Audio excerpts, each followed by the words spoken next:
नमस्कार दोस्तों, आप सभी का स्वागत है। देखिए, जीके के महत्वपूर्ण प्रश्नों को हम पढ़ने जा रहे हैं। ये बहुत ही बेहतरीन प्रश्न है, आपकी परीक्षाओं में पूछे गए हैं और आने वाली परीक्षाओं में पूछे जा सकते हैं। देखिए, परीक्षा में अगर सफल होना है तो प्रैक्टिस बहुत ज़रूरी है। पढ़ने का क्या फ़ायदा अगर आप प्रश्न ही ना हल कर पाएँ। आपने जीके अगर पढ़ा हुआ है तो अपने आप को आजमाइए, इन प्रश्नों में से कितने प्रश्न आपको आते थे, और कमेंट करके हमें ज़रूर बताइएगा कि आपके कितने सही हुए। ठीक है, तो चलिए शुरुआत करते हैं जीके के कुछ महत्वपूर्ण प्रश्नों को। वीडियो शुरू करने से पहले मैं आपके लिए एक इम्पोर्टेंट इन्फॉर्मेशन लाया हूँ। वो स्टूडेंट जो एसएससी स्टेनो की तैयारी कर रहे हैं तो अनअकैडमी उनके लिए एक बेहतरीन मौका लाया है। एसएससी स्टेनो एग्ज़ाम का जो इंग्लिश वाला पोर्शन है वो आप बहुत ही बेहतरीन कर सकते हैं अनअकैडमी के ज़रिए। देखिए, करना क्या है, 13 नवंबर से 27 नवंबर के बीच में इंग्लिश के लिए 3 मॉक टेस्ट आपके लिए लाए जा रहे हैं और उनका एनालिसिस किया जाएगा रानी सिंह मैम के द्वारा। ठीक है, तो 13 नवंबर को पहला इंग्लिश का मॉक टेस्ट होगा शाम 8 बजे, और इसी प्रकार उसका जो एनालिसिस किया जाएगा 14 नवंबर को किया जाएगा रानी सिंह मैम के द्वारा 5:30 बजे शाम को, जिसमें उससे रिलेटेड सारी जानकारी आपको दी जाएगी जो कि आपके एग्ज़ाम के लिए बहुत ही बेनिफिशियल होने वाला है। इसी प्रकार 20 नवंबर को दूसरा मॉक टेस्ट होगा, शाम 8 बजे ही टाइम रहेगा, और इसका एनालिसिस 5:30 बजे अगले दिन किया जाएगा 21 नवंबर को रानी सिंह मैम के द्वारा। और 26 नवंबर को एक स्पेशल जो तीसरा मॉक टेस्ट है वो कंडक्ट किया जाएगा शाम को 8 बजे, और इसका जो एनालिसिस है वो 27 तारीख शाम 5:30 बजे जो है रानी सिंह मैम के द्वारा किया जाएगा। वीडियो के डिस्क्रिप्शन में लिंक दिया हुआ है, आप इनरोल कर सकते हैं। इनरोल करने के लिए जो वीडियो के डिस्क्रिप्शन लिंक है वो अगर आप क्लिक करेंगे तो इस प्रकार का कुछ जो है इंटरफेस खुलेगा। इसमें सारी जानकारी दी हुई है। ठीक है, इसे आप पढ़ सकते हैं, सारी जानकारी है। 3 टेस्ट होंगे और 3 उसके एनालिसिस होंगे। पूरा शेड्यूल है, यहाँ से इनरोल कर लीजिए और आपको जो है नोटिफिकेशन मिल जाएगा, और टाइम पर आके आप मॉक टेस्ट दीजिए और उनका एनालिसिस होगा। ठीक है, तो ज़रूर लिंक पर क्लिक कीजिएगा। आज का हमारा पहला प्रश्न है, निम्नलिखित में कौन एक सही सुमेलित नहीं है। ये 4 विकल्प हैं, चारों विकल्पों में से आपको बताना है कि इनमें से कौन सा सही सुमेलित नहीं है। यहाँ पर देखिए क्या है, एक तरफ तो आपको आर्टिकल्स दे रखे हैं और दूसरी तरफ आपको उन आर्टिकल से रिलेटेड जो उपबंध है क्या वही है या गलत लिखा हुआ है, ये आपको चेक करना है। ठीक है, तो चलिए देखते हैं। तो सबसे पहला देखिए, आर्टिकल आपका 39A है। आर्टिकल 39A में क्या ये लिखा हुआ है कि सभी को समान न्याय दिया जाएगा और निःशुल्क विधिक सहायता उपलब्ध कराई जाएगी।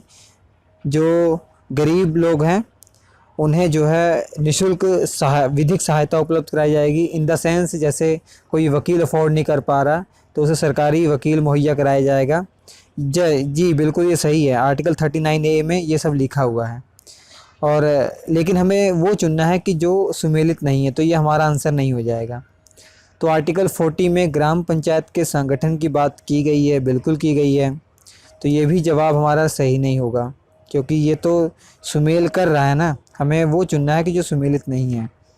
आर्टिकल 44 जो है ना, वो कॉमन सिविल कोड की बात करता है, समान नागरिक संहिता की बात करता है, तो ये भी हमारा जवाब सही नहीं होगा।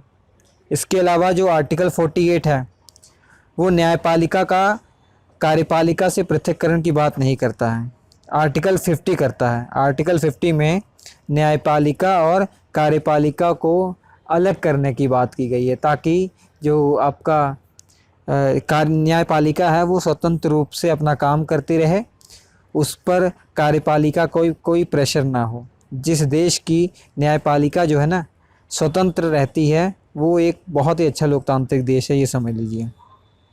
ठीक है, तो इसका आंसर क्या हो जाएगा, डी ऑप्शन इसका सही जवाब हो जाएगा, नोट कर लीजिएगा।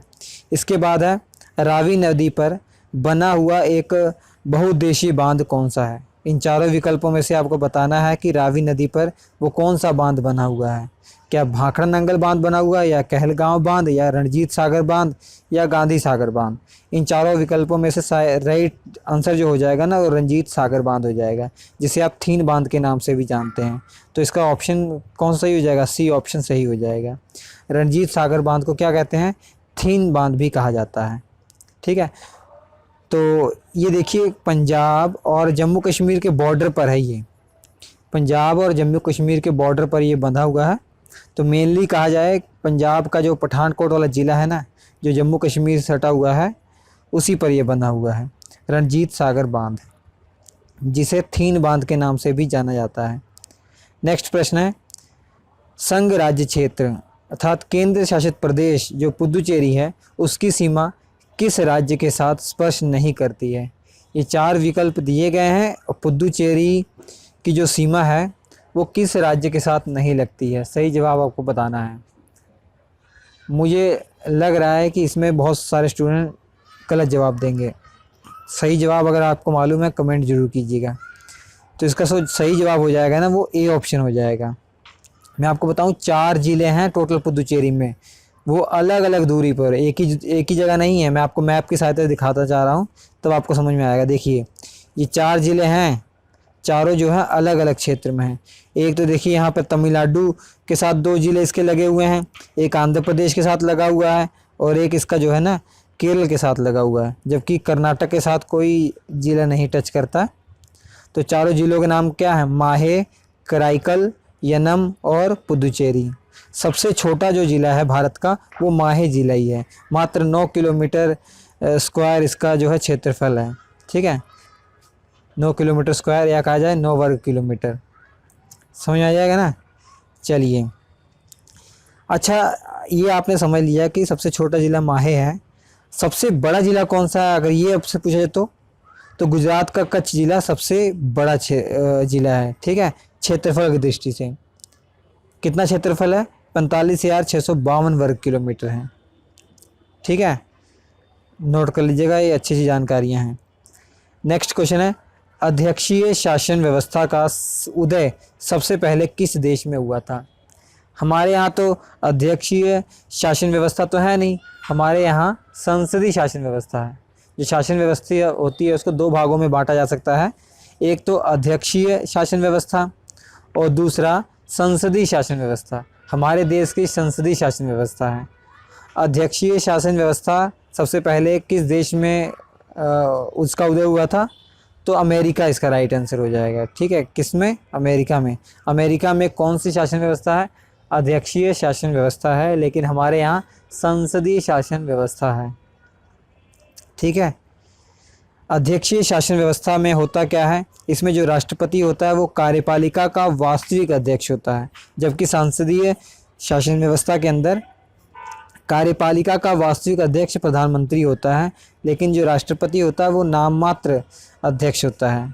ठीक है, लेकिन वास्तविक अध्यक्ष जो है ना वो हमारे प्रधानमंत्री ही हैं। नेक्स्ट क्वेश्चन है, बोलोमीटर का प्रयोग किसे मापने के लिए किया जाता है। बोलोमीटर जो है ना ये तस्वीर में दिखाया गया है, इसका उपयोग किस चीज़ को मापने के लिए किया जाता है।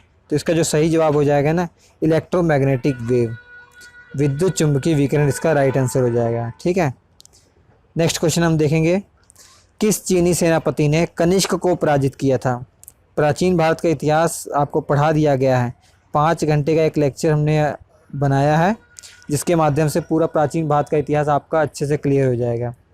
किस चीनी सेनापति ने कनिष्क को पराजित किया था। कनिष्क आप जान रहे हैं ना कौन है, कुषाण वंश में एक बहुत ही बहादुर शासक आप कह सकते हैं, कुषाण वंश से संबंधित है।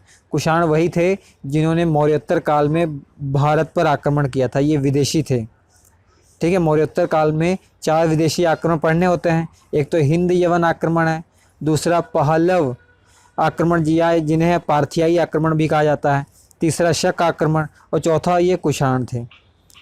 तो किस चीनी सेनापति ने कनिष्क को पराजित किया था, तो इसका राइट आंसर हो जाएगा पांचाऊ। राइट आंसर क्या हो जाएगा, पांचाऊ, नोट कर लीजिएगा। ठीक है, कनिष्क जो था वो कुषाण वंश का एक महान शासक था। कनिष्क ने अपना एक राजदूत भेजकर हान राजकुमारी से विवाह की मांग की थी, जो स्वीकार नहीं की गई, इसलिए कनिष्क ने यहाँ पर आक्रमण कर दिया, लेकिन इसे हार का सामना करना पड़ा। और कनिष्क के बारे में एक और बहुत महत्वपूर्ण जानकारी है, द्वितीय अशोक इसे कहा जाता है। द्वितीय अशोक कहा जाता है इसे, इसकी बहादुरी के कारण इसे दूसरा अशोक कहा जाता है। नेक्स्ट क्वेश्चन है, भारत में पहली बार राष्ट्रीय आपातकाल की घोषणा कब की गई थी? ये तो आप सभी को मालूम होगा कि भारत के अंदर सबसे पहली बार नेशनल इमरजेंसी की जो घोषणा है वो कब हुई थी। इन चारों विकल्पों में से राइट आंसर आपको बताना है, तो सही जवाब हो जाएगा 1962 ईस्वी में। ठीक है, जब हमारे ऊपर चाइना ने आक्रमण कर दिया था तब पहली बार नेशनल इमरजेंसी की घोषणा की गई थी।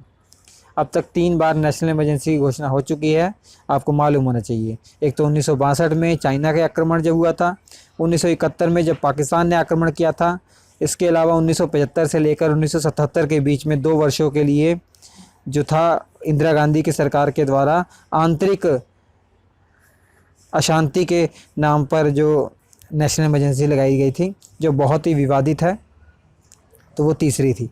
तो 3 नेशनल इमरजेंसी लगाई जा चुकी है भारत में। ठीक है, नोट कर लीजिएगा। और नेशनल इमरजेंसी की बात आर्टिकल 352 में की गई है, ये सब पढ़ा दिया गया है बहुत अच्छे से। ठीक है, और अब देखिए जो आंतरिक अशांति के आधार पर ये जो नेशनल इमरजेंसी लगाई गई थी ना, इस शब्द को बाद में हटा दिया गया। 44वां संविधान संशोधन जनता पार्टी आई थी सरकार, जनता जो पार्टी थी, जनता दल पार्टी, वो जब सत्ता में आई थी तो उन्होंने 44वां संविधान संशोधन लाया 1978 में। बहुत सारी बातें उसमें जोड़ी गई, हालांकि इससे पहले 42वां संविधान संशोधन हो चुका था। उसकी जो ख़राब बातें थी ना, उसको समाप्त करने के लिए मेनली 44वां संविधान संशोधन लाया गया था। इसके माध्यम से आंतरिक अशांति शब्द हटा दिया गया है, अब सशस्त्र विद्रोह लिखा है। ठीक है, अब आंतरिक अशांति जो शब्द है जिसके आधार पर नेशनल इमरजेंसी लगाई जा सकती थी, वो हटा दिया गया है। 3 कारण होने चाहिए नेशनल इमरजेंसी के। अब आज की डेट में 3 कारण होने चाहिए, उनमें से किसी आधार पर नेशनल इमरजेंसी लगाई जा सकती है। पहला तो सशस्त्र विद्रोह है, दूसरा विदेशी आक्रमण हमारे ऊपर हो जाए, तीसरा युद्ध की स्थिति में।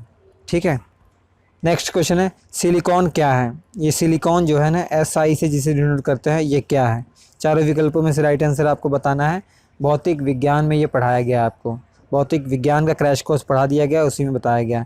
तो ये एक सेमीकंडक्टर है, अर्धचालक है। सिलिकॉन एक सेमीकंडक्टर है। ठीक है, पृथ्वी पर ऑक्सीजन के बाद दूसरा सबसे पाया जाने वाला जो रासायनिक तत्व है वो सिलिकॉन ही है। ठीक है, नोट कर लीजिएगा। नेक्स्ट क्वेश्चन, कौन सी धातु हथेली पर रखने पर पिघल जाती है? इन चारों विकल्पों में से आपको बताइए कि कौन सी ऐसी धातु है जिसे हथेली पर अगर रखा जाता है तो वो पिघल जाती है।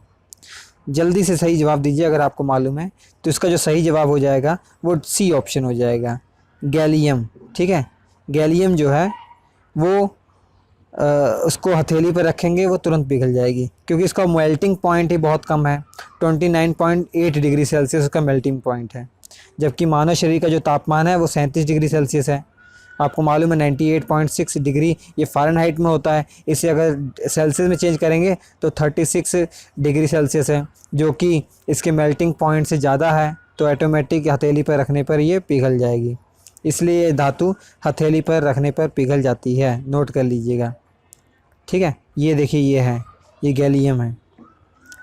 नेक्स्ट क्वेश्चन, एक रेडियोधर्मी पदार्थ की अर्धायु 10 दिन है, इसका अभिप्राय क्या है? एक रेडियो एक्टिव एलिमेंट जो है उसका अर्धायु बताया गया 10 दिन, उसका मतलब आप क्या समझते हैं? केमिस्ट्री में भी ये पढ़ाया गया है। तो इसका सही जवाब ये हो जाएगा ना कि 10 दिन के अंदर अंदर वो अपनी अवस्था का आधा हो जाएगा। ठीक है, 10 दिन के अंदर वो अपनी जितनी अवस्था होगी उसका आधा हो जाएगा। लेकिन ऐसा कोई ऑप्शन में दिया नहीं हुआ है, लेकिन सी ऑप्शन में देखिए क्या दिया हुआ, जो पदार्थ है वो 3/4 भाग विघटित हो जाएगा 20 दिनों में। मैं आपको समझाऊं कैसे? अभी मान लीजिए 10 ग्राम है, कोई रेडियो एक्टिव एलिमेंट 10 ग्राम है, 10 दिन बाद उसका क्या होगा, 5 ग्राम बचेगा। फिर अगले 10 दिन बाद क्या होगा, इसका आधा हो जाएगा, 5 का आधा हो जाएगा, 5/2 हो जाएगा। ठीक है, 2.5 हो जाएगा। तो इसका मतलब ये है कि टोटल शुरुआत में 10 था, लेकिन 20 दिनों के अंदर कितना ही चला गया, इसका 3/4 भाग चला गया। ठीक है, 3/4 भाग चला गया, क्योंकि 5/2 ही बचा हुआ है। अगर 5/2 बचा हो, इसको मैं भी ऐसे भी लिख सकता हूँ ना, मैथमेटिक्स आपकी अच्छी होगी, 10/4 लिख सकता हूँ। पहले 10 था, अभी 10/4 है, तो कितना भाग चला गया है? तो 3/4 भाग विघटित हो गया है। ठीक है, ये है। नेक्स्ट क्वेश्चन, निम्नलिखित में से कौन सा एक लवण सागरों में सर्वाधिक पाया जाता है? चारों विकल्पों में से आप सही जवाब दीजिए। कौन सा एक लवण है जो सागरों में सबसे ज़्यादा पाया जाता है? सही जवाब अगर आपको मालूम है तो बताइए। तो इसका जो सही आंसर हो जाएगा ना, NaCl हो जाएगा, सोडियम क्लोराइड। ठीक है, NaCl sodium chloride. Next question, भूमि सुधार अधिनियमों को संवैधानिक सुरक्षा प्रदान करने हेतु किस अनुसूची में सम्मिलित किया गया है? चारों विकल्पों में से सही जवाब आपको बताना है कि भूमि सुधार अधिनियमों को संवैधानिक सुरक्षा प्रदान करने के लिए किस अनुसूची में सम्मिलित किया गया है। मैं आपको हिंट बता देता हूँ कि जो हमारा मूल संविधान था उसमें ये बात नहीं थी, इसे बाद में जोड़ा गया, इस अनुसूची को बाद में जोड़ा गया। तो इसका राइट आंसर हो जाएगा 9वीं अनुसूची। ठीक है, 9वीं अनुसूची को कब जोड़ा गया? 1951 में जोड़ा गया। पहला संविधान संशोधन जब हुआ था ना, उसके माध्यम से 1951 में जोड़ा गया। अब मैं आपको ये मोटे तौर पर समझाऊं क्या है ये। जैसे हमारा जब देश आज़ाद हुआ था ना, तो कई लोग तो थे ना बहुत ही ज़्यादा गरीब थे, उनके पास कुछ ज़मीन नहीं थी, लेकिन कई लोग थे उनके पास इतनी ज़मीनें थी, 4-4, 5-5, 10-10 गाँव उनके नाम पे हुआ करते थे। तो इसी असमानता को दूर करने के उद्देश्य से ये 9वीं अनुसूची जोड़ी गई। तो इसमें फिक्स कर दिया गया कि अब जो है ना, जो भी जमींदार, जो भी अमीर आदमी है, उसके पास मैक्सिमम इतनी ज़मीन हो सकती है, बाकी सरकार ले लेगी। तो ये हालांकि डिटेल में पढ़ने वाला विषय है, लेकिन मैंने आपको मोटे तौर पर बता दिया। नेक्स्ट क्वेश्चन है, carbon monoxide CO, carbon monoxide निम्नलिखित में से किसे प्रभावित करती है? चारों विकल्पों में से राइट आंसर बताना है आपको। जो कार्बन मोनोऑक्साइड है, शरीर के किस भाग को प्रभावित करती है? तो इसका सही जवाब हो जाएगा रक्त की ऑक्सीजन परिवहन क्षमता को। ठीक है, क्योंकि जो कार्बन मोनोऑक्साइड CO ये जब खून के संपर्क में आती है, तो जो खून के अंदर जो हेमोग्लोबिन होता है, उससे जुड़कर ये कार्बोक्सी हेमोग्लोबिन बनाना शुरू कर देती है, तो जिससे कि रक्त में ऑक्सीजन जो संचरण की क्षमता होती है वो बहुत कम हो जाती है। नेक्स्ट क्वेश्चन, भारत का क्षेत्रफल पाकिस्तान से लगभग कितना गुना है? पाकिस्तान से हमारा जो क्षेत्रफल है वो कितना गुना है, ये आपको मालूम होना चाहिए। इसका सही जवाब है 4 गुना है। भारत का क्षेत्रफल कितना है? 32,87,263 वर्ग किलोमीटर, जबकि पाकिस्तान का जो क्षेत्रफल है लगभग 8,81,913 वर्ग किलोमीटर है। दोनों की अगर तुलना करेंगे आप, तो लगभग 4 गुना अधिक है हमारे भारत का क्षेत्रफल। नेक्स्ट क्वेश्चन है, पुरातन काल में हिमालय के स्थान पर कौन सा सागर विद्यमान था? इन चारों विकल्पों में से आप बताइए। पुरातन काल में हिमालय के स्थान पर कौन सा सागर विद्यमान था? इंडियन ज्योग्राफी के शुरुआत में ही बताया जाता है ये, या वर्ल्ड ज्योग्राफी जब पढ़ते हैं तब भी शुरुआत में ही बताया जाता है। तो इसका सही जवाब हो जाएगा टेथिस सागर। ठीक है, ये देखिए टेथिस सागर है। ये सिचुएशन जो है ना लगभग आज से 200 मिलियन वर्ष पहले की है। जब गोंडवाना लैंड इधर आया तो ये टेथिस सागर जो है ये समाप्त हो गया। नेक्स्ट क्वेश्चन है, निम्नलिखित में से कौन विश्व का नवीनतम राष्ट्र है? ये चारों विकल्पों में से आपको बताइए कि कौन सा ऐसा देश है जो नया राष्ट्र एक तरीके से है। तो इसका जो सही जवाब हो जाएगा ना, वो दक्षिणी सूडान हो जाएगा। ठीक है, देखिए 9 जुलाई 2011 को ये सूडान से अलग होकर एक नया राष्ट्र बना है, जिसे दक्षिणी सूडान कहा जा रहा है। इसकी जो राजधानी है वो जूबा है। इसकी राजधानी क्या है? जूबा। और ये संयुक्त राष्ट्र संघ का 193वां देश बन चुका है। और संयुक्त राष्ट्र का अगर बात आ ही गई है तो इसके बारे में परीक्षा में पूछे जाने वाला जो तथ्य है वो आपको जानना चाहिए कि इसकी स्थापना 24 अक्टूबर 1945 को हुई थी। इसका जो मुख्यालय है वो न्यूयॉर्क में है। ठीक है, वर्तमान में इसके महासचिव हैं एंटोनियो गुटेरेस हैं। तो आज के इस वीडियो में इतना ही। तो स्क्रीन पर 4 लेक्चर आ रहे हैं, देख लीजिए, आपकी परीक्षा की दृष्टि से इम्पोर्टेंट है। हम आपसे मिलते हैं अगले एपिसोड में, तब तक के लिए नमस्कार।